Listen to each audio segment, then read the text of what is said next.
we received some crucial information regarding a stablecoin bill that may soon be passed in the United States. This video contains all of those things and more.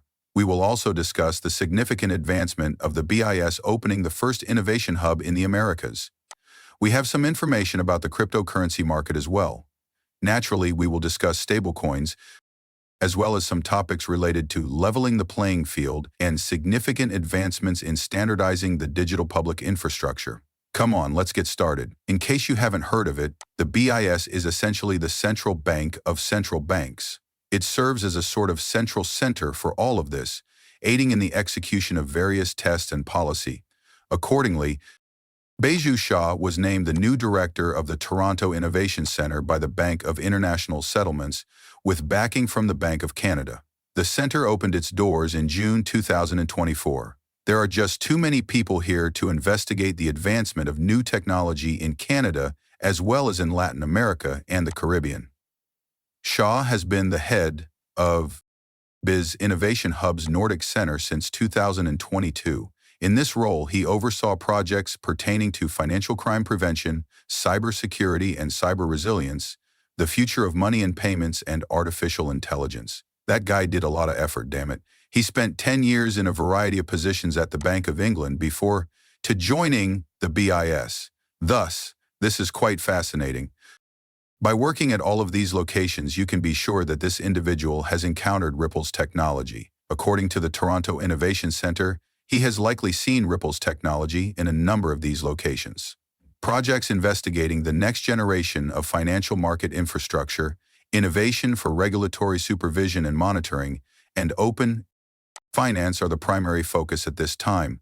3 of the 6 priority themes for the BIS's Innovation Hub are these. Others include digital currencies issued by central banks, green finance, and cybersecurity.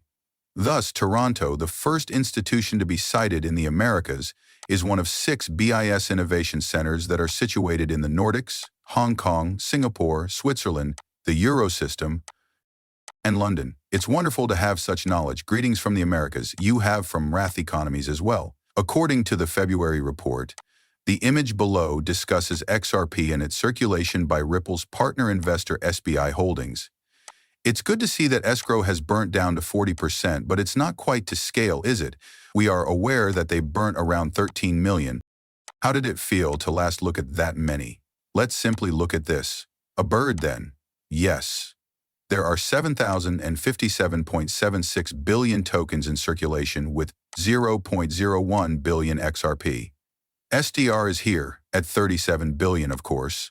Recall that each month 1 billion XRP is unlocked. Ripple makes the decision about what to do with that. They typically lock up a portion of that XRP for a long time. Once more, I do believe that if the network is used more globally, there will be more burns. Because if we start sending trillions of dollars in payments every day, it may start to really turbocharge that burn process. Guys as well, you mean, when you're looking at this? I don't see many people discussing ways to cut down on the amount of supplies in circulation. I am aware that this channel has seen a great deal of discussion. If you haven't watched those videos, there are essentially a few easy things we can do. One of the simplest methods to reduce the amount of supply in circulation is most likely staking. Additionally, central banks or banks that choose to purchase and keep XRP for an extended period of time, years perhaps, much like SBI does, we can remove that from the supply that is in circulation as well.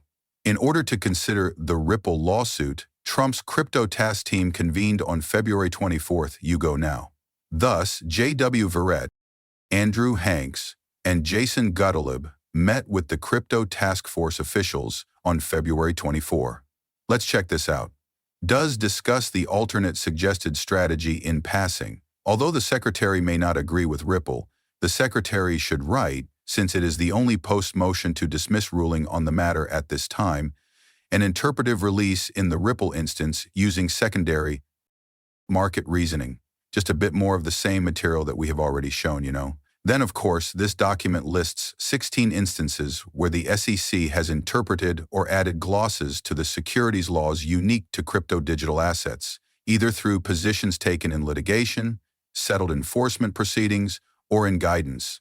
Therefore, it would be great if we Could learn more about the Trump administration's strategy. Numerous cases have been dropped by them. The Ripple example does appear to be getting closer, as if we were quite close. Okay, this comes from XRP declines after that. At this point, Bitcoin maxis switches their Bitcoinly position. For Coinbase, ARK Invest exchanges around 9 million of its own Bitcoin ETF. After considering all of that, you should examine the outflows that ETFs have been making. As you can see, we have a stacked version of both Bitcoin and Ethereum. ETH is holding the line with the following. Take a look at this. February 24, 2025, a day with a minus 988 million. The outflows of institutional capital that we have been witnessing over the past few days on Bitcoin are really noteworthy. As we discuss and document this today, it goes without saying that the price of Bitcoin has been declining. Therefore, this is a factor that everyone is considering. Gentlemen, folks are moving aside. The price of Bitcoin is $84,000 at the moment. Although it has decreased 12.45% over the past 7 days, it has increased by almost 1.25% in the last hour. Ethereum has lost 16.76% over the past 7 days.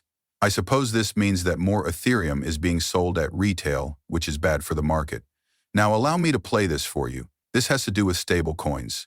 It reads, Federal Reserve Board of Governors Reflections on the Maturing Stablecoin Market, Christopher J. Waller, Ripple, XRP family.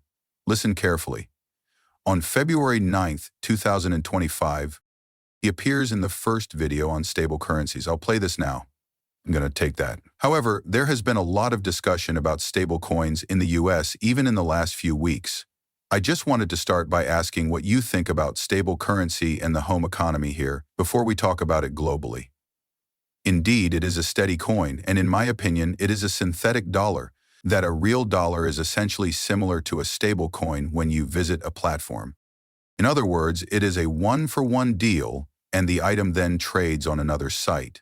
In a basic illustration, I donate, which I frequently utilize for other purposes. However, if you went to a casino in Vegas, you would be given a chip after spending $1. Yes, the chip is worth $1, and when you're done using it at the end of the day, it returns to you as $1. That's what a synthetic dollar is, then. It is comparable to a casino poker chip. These items now trade on a separate platform, usually on the cryptocurrency market. A whole new realm of potential payments and payment rails becomes available as a result. What I enjoy about the stablecoin is that it functions similarly to a synthetic dollar, much like commercial bank money. These merely create new avenues for payment, and I have no objections if they can accomplish that in a way that increases competition, expands the payment system's reach, lowers expenses, and makes things quicker and less expensive. There are problems with stablecoins now, don't you think? Therefore, it depends on the model you are using. Typically, the model goes like this. I pay you $1, you give me a stablecoin, and then you use the $1 to purchase short-term liquid treasuries, for instance. The interest rate spread is then maintained. The issue now is that we are aware of the risks associated with those items. People rush on the thing after the value of the assets supporting stablecoins somehow drops.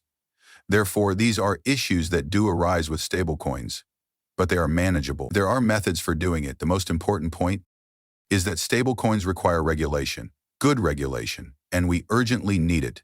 Therefore, the quicker we can complete this, the better. I suppose the domestic follow-up to that is that it is on par if we get the regulation and people are sure it is one-to-one with the dollar. Is it, in your opinion,